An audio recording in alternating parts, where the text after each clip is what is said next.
ഇത് ഞങ്ങളുടെ മുത്തശ്ശി ആവേശാനന്ദ. ഇത് മുത്തശ്ശിയുടെ ചെറുമകൻ ഞങ്ങളുടെ അമ്മാവൻ രാമവർമ്മ തമ്പുരാൻ. ഇത് അദ്ദേഹത്തിന്റെ സഹോദരികൾ, അത് അവരുടെ മക്കൾ, അത് പണിക്കരമ്മാവൻ, അത് മുത്തശ്ശിയുടെ മരുമകൻ. എനിക്ക് 6 മക്കളായിരുന്നു, 3 ആണും 3 പെണ്ണും. പക്ഷെ ആ മക്കളൊക്കെ മരിച്ചു. എല്ലാം ദുർമരണങ്ങളായിരുന്നു. വിവരങ്ങളൊക്കെ ഞാൻ പറഞ്ഞിട്ടുണ്ട്. ഓ നന്നായി. ഇവിടെ ജനിക്കുന്ന പെൺകുട്ടികൾക്ക് മാത്രമേ വിവാഹം വിധിച്ചിട്ടുള്ളൂ.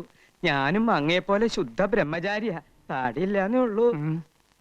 എവിടെയാണാവോ സ്വദേശം? ഭഗവതി ഊമയാണല്ലേ? സ്വാമി മൗനവ്രതത്തിലാ. ഈശ്വര, അത്ര ജ്ഞാനിയാ? അങ്ങനെ ഉള്ളവരെ മൗനവ്രതം ആചരിക്കൂ. വ്യക്തമായില്ല സ്വാമി അവിടുന്ന്. ഓ മനസ്സിലായി മനസ്സിലായി. എന്താ? അധികം വൈകാതെ ഈ കോലോത്ത ശാപം തീരുമെന്ന്, ഇവിടത്തെ പുരുഷന്മാർക്ക് മംഗല്യ സൗഭാഗ്യം കൈവരുമെന്ന്. ഈശ്വരോ രക്ഷതു. അങ്ങനെ ഒരു സമയം ഉണ്ടായിട്ട് വേണം എനിക്ക് മനസമാധാനായിട്ട് ഒന്ന് കണ്ണടയ്ക്കാൻ.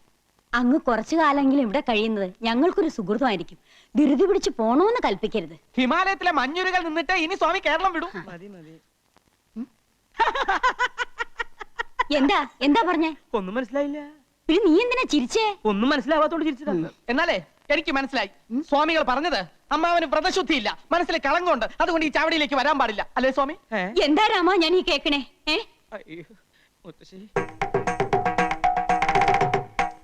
ചെയ്യിക്കാം സ്വാമി, ചെയ്യിക്കാം.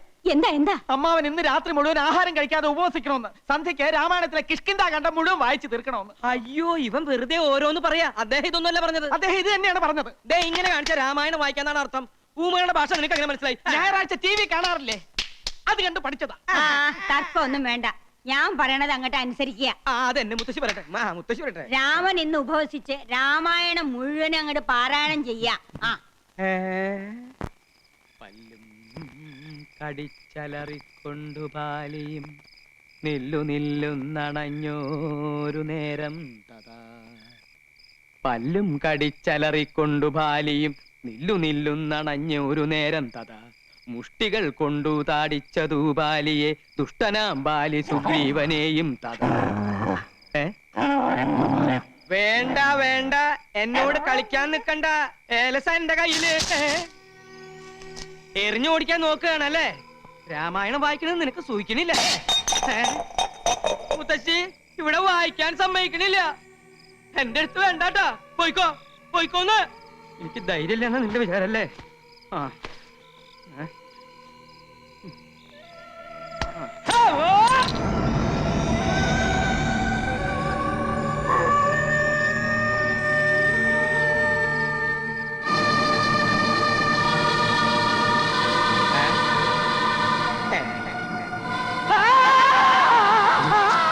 അയ്യേ, ഇത് ഞാനാണമ്മാവാ. ഒറ്റടിയോ നേരണ്ടല്ലോ. ഇങ്ങതാ പോ. ഇതെന്റെ കയ്യിലിരിക്കട്ടെ, എനിക്കിതുകൊണ്ടൊരാവശ്യമുണ്ട്. അമ്മാവന്റെ ശബ്ദമൊന്നും കേൾക്കണില്ലല്ലോ. കിഷ്കിന്ധാകാന്ഡം ഇത്ര പെട്ടെന്ന് വായിച്ചു തീർന്നോ? മുത്തശ്ശി ഇത് ഞാനാ. കുട്ടികളെ മാറിട്ടില്ല നിനക്ക്? മനുഷ്യന്റെ നല്ല ജീവൻ അങ്ങ് പോയി. അതിനുള്ള ശിക്ഷയായിട്ട് യുദ്ധകാന്ഡം കൂടി വായിച്ചു തീർക്കട്ടെ അല്ലേ? അതെ അതെ, മുഴുവൻ ഇരുന്ന് വായിക്കാ. ഊണ് കഴിച്ചിട്ട് വായിച്ചാ പോരെ? എന്റെ കുട്ടിയോട് ഞാൻ പറഞ്ഞിട്ടില്ലേ ത്രിസന്ധിക്ക് മുമ്പ് കോലോത്ത് വരണോന്ന്? ഇവിടെ എന്തൊക്കെയാ നടക്കണെന്ന് അറിയോ നിനക്ക്? എന്റെ മുത്തശ്ശി ഇവിടെ ഉള്ളപ്പോ എനിക്കൊന്നും സംഭവിക്കില്ല. എന്റെ കുട്ടി ആഹാരം കഴിച്ചു കിടന്നോളൂ, സമയം ഏറെയായി. അത് ശരിയാ. ചെന്നിരുന്ന് വായിക്കടാ. പല്ലു കടിച്ചലറിക്കൊണ്ടു ബാലിയും നില്ലുന്നില്ലെന്നണഞ്ഞൊരു നേരം തഥാ.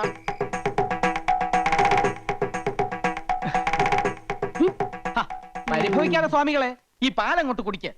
നിവർത്തിയുടെ കൊണ്ടല്ലേ എനിക്ക് ഇങ്ങനെയൊക്കെ ചെയ്യേണ്ടി വരുന്നത്. എല്ലാറ്റിനും എന്തെങ്കിലും ഒരു പരിഹാരം ഉണ്ടാവും. താൻ വിഷമിക്കണ്ട. താടിയും മുടിയും വെച്ച് കെട്ടി ഇങ്ങനെ ഫാൻസി ഡ്രസ് കളിക്കാനേ ഇനി എന്നെ കിട്ടുവേല കേട്ടാ. കൊച്ചുത്രേസ്യ ആരെങ്കിലും കാണും. കാണട്ടെ, എല്ലാരും അറിയട്ടെന്നു. ഇങ്ങനെയുണ്ടോ മനുഷ്യന്മാർ? വലിയ തമ്പുരാക്കന്മാരാണെങ്കിലുമേ ഒന്നിനും നെറിയില്ല. നീ കൊച്ചുത്രേസ്യക്ക് മനസ്സിലായി കേട്ടാ. അല്ലേ പിന്നെ കെട്ടിക്കൊണ്ട് വന്ന പെണ്ണിനെ ആരെങ്കിലും ഇങ്ങനെ സ്വാമിയായിട്ട് ഇരുത്തുവാന്ന്. നീ കൂടുതലൊന്നും പറയണ്ട.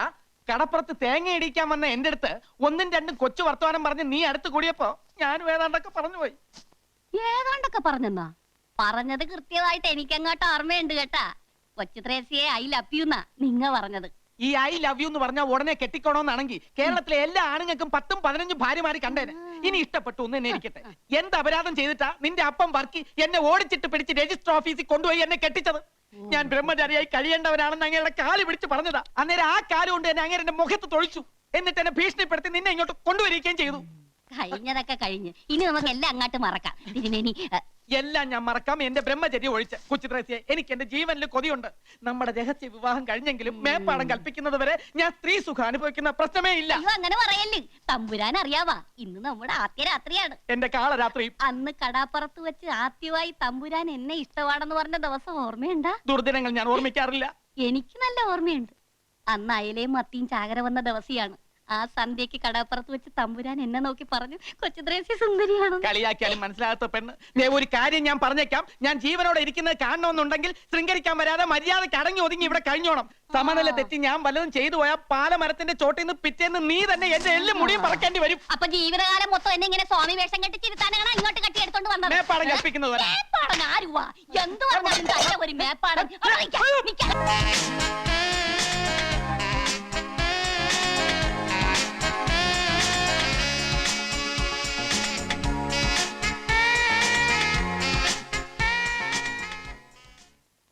ആ രൂപം കണ്ണീന്ന് അങ്ങോട്ട് മായണില്ല. വല്ലാതെ മനസ്സിലേക്ക് തറഞ്ഞു കയറിയ പോലെ. ആ അങ്ങനെ വരട്ടെ. ഈ അസുഖത്തിനെയാ പ്രേമം പ്രേമം എന്ന് പറയുന്നത്. എടാ ബ്രഹ്മചാരി, നീ ഇങ്ങനെ സ്വപ്നം കണ്ടു കിടന്നിട്ട് വല്ല കാര്യമുണ്ടോ? ഈ പെണ്ണും പിടക്കോഴി എന്നൊക്കെ പറഞ്ഞ ബ്രഹ്മചാരികൾക്ക് പറഞ്ഞിട്ടില്ലല്ല.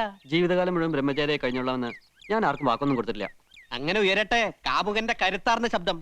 അതിരിക്കട്ടെ, ഈ കക്ഷി എവിടെയുള്ളതാ? ഏതാ എവിടുന്ന് ഒന്നും ചോദിക്കാൻ പറ്റില്ല. എവിടുന്നോ വന്ന് എവിടേക്കോ മറിഞ്ഞുപോയ സുഖകരമായ ഒരു സ്വപ്നം. പ്രേമ അസ്ഥിക്ക് എന്നെ പിടിച്ചിട്ടുണ്ട്. കവിത പറഞ്ഞിട്ടില്ലേ? മനസ്സ് തുറന്ന് എന്തെങ്കിലും പറയുമ്പോ നിനക്ക് തമാശ. പിന്നെയല്ല, ഒരു ദിവസം മുഴുവൻ നിന്റെ കൂടെ ഉണ്ടായിട്ടും ഊരും പേരും ചോദിക്കാൻ സമയം കിട്ടിയില്ല അത്രേ. പലതും ചോദിക്കണമെന്നുണ്ടായിരുന്നു, പക്ഷേ അതിനുള്ള അവസരം ഒത്തുന്നില്ല. പേര് മായെന്നാണെന്ന് തോന്നുന്നു. ഭാഗ്യം, അത് ഇപ്പോഴെങ്കിലും ഓർമ്മ വന്നല്ലോ. ഇനി കേരളത്തിൽ മൊത്തത്തിലുള്ള മായമാരുടെ ലിസ്റ്റ് എടുത്ത് അന്വേഷിച്ചാൽ കാര്യങ്ങൾ എളുപ്പമായി. നമ്മുടെ തോട്ടുവക്കത്തെ മേന്റമംഗൾ ഒരു മായുണ്ട്. ഇനി അതായിരിക്കോ? അതായിരിക്കാനാ സാധ്യത. അവരുടെ മൂത്ത മകൻ 7ാം ക്ലാസ്സിൽ പഠിക്കുന്നുണ്ട്. നമുക്ക് അവനോട് തന്നെ ചോദിക്കാം, നിന്റെ അമ്മ പരസ്യ ചിത്രങ്ങളെ അഭിനയിച്ചു തുടങ്ങിയോന്ന്. നിന്നോട് ഇതൊക്കെ പറയാമെന്ന് എന്നെ വേണം തല്ലാൻ. എടാ, നിനക്കറിയാലോ, കോളേജിൽ ഇത്രയേറെ പെമ്പിളേരുണ്ടായിട്ടും എനിക്ക് ആരോട് ഇതുവരെ ഒന്നും തോന്നിയിട്ടില്ല. പക്ഷെ ഇതെന്തോ എനിക്ക് പറഞ്ഞു വെച്ചിരിക്കുന്ന പെണ്ണാണെന്നൊരു തോന്നൽ. എടാ, കാര്യം ഇത്ര സീരിയസ് ആണോ? ഇന്നലത്തെ ഷൂട്ടിങ്ങിന് ഞാനില്ലാഞ്ഞതാ കാരണം. ഞാനുണ്ടായിരുന്നെങ്കിൽ അവളുടെ ഡീറ്റെയിൽസ് മുഴുവൻ, ഭൂമിശാസ്ത്രവും ശരീരശാസ്ത്രവും എല്ലാം ചോദിച്ചു മനസ്സിലാക്കിയേനെ. പിന്നെ നിന്നോടല്ല അവള് പറയാൻ പോവല്ലേ? നമുക്ക് ആ ഡയറക്ടർ ഒന്ന് ചെന്ന് കണ്ടാലോ? അയാൾക്ക് ചിലപ്പോൾ അഡ്രസ് അറിയായിരിക്കും. എങ്ങനെയാണേലും വേണ്ടില്ല, ഒന്നുകൂടി അവളൊന്ന് കാണാൻ കഴിഞ്ഞാൽ മതിയായിരുന്നു.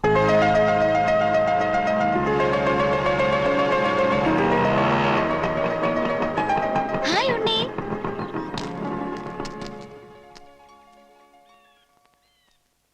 എന്താ ഇങ്ങനെ മേടിച്ചു നോക്കുന്നേ? ഒരു ഹായ് പറഞ്ഞ തിരിച്ചു പറയാനുള്ള മര്യാദ പോലും ഇല്ലേ? ഹായ്. ഇയാളോടല്ല, ഉണ്ണിയോടാ പറഞ്ഞ. ഞാൻ പോവാ. അയ്യോ പോവല്ലേ, ഉണ്ണിപ്പ കാണണമെന്ന് പറഞ്ഞേയുള്ളൂ. അപ്പോഴേക്കും പ്രത്യക്ഷപ്പെട്ടു. ഏതായാലും 100 ആയസാ. മായ എന്താ ഇവിടെ? എന്റെ വീട് ദേ ആ കുന്നിന്റെ അപ്പുറത്താ. നാളത്തെ ഷൂട്ടിങ്ങിന് മായ വരില്ലേ? ഏയ്, ഞാനിനി ഷൂട്ടിങ്ങിനൊന്നുമില്ല. ഇന്നലെ ഒരു പ്രത്യേക സാഹചര്യത്തിൽ വന്നേ ഉള്ളൂ. അയ്യോ അങ്ങനെ പറയല്ലേ, മായ വരണം, അല്ലെങ്കിൽ ഉണ്ണിക്ക് വിഷമാവും. ഞാൻ വരാഞ്ഞ ഇയാൾ എന്തിനാ വിഷമിക്കുന്നേ? അല്ല, മായ അത്രയ്ക്ക് ഇഷ്ടാണെന്ന്. മായയല്ല, മായയുടെ ഡാൻസ് വളരെ നന്നായിരുന്നു. ഇവൻ അതാ ഉദ്ദേശിച്ചത്. അപ്പൊ നിനക്ക് മായ ഇഷ്ടാണെന്ന് പറഞ്ഞോ? അങ്ങനെ ഞാൻ പറഞ്ഞില്ല. അയ്യോ പറഞ്ഞു. പറഞ്ഞോ? എന്നോടാണോ ചോദിക്കുന്നേ? സോറി. പിന്നെ നാളത്തെ വർക്കിന് മായ വരണം. ആ, ഒരു പാവപ്പെട്ട ചെറുപ്പക്കാരന്റെ ആഗ്രഹല്ലേ, പ്ലീസ്. ഓഹോ, താനാരാ ദല്ലാളാ? ശരി, ഉണ്ണിക്ക് വേണ്ടി ഞാൻ വരാം. എടാ, അവൾ പറഞ്ഞു കേട്ടോ, ഉണ്ണിക്ക് വേണ്ടി വരാന്ന്. ഇത് വീണു. സത്യം സത്യം.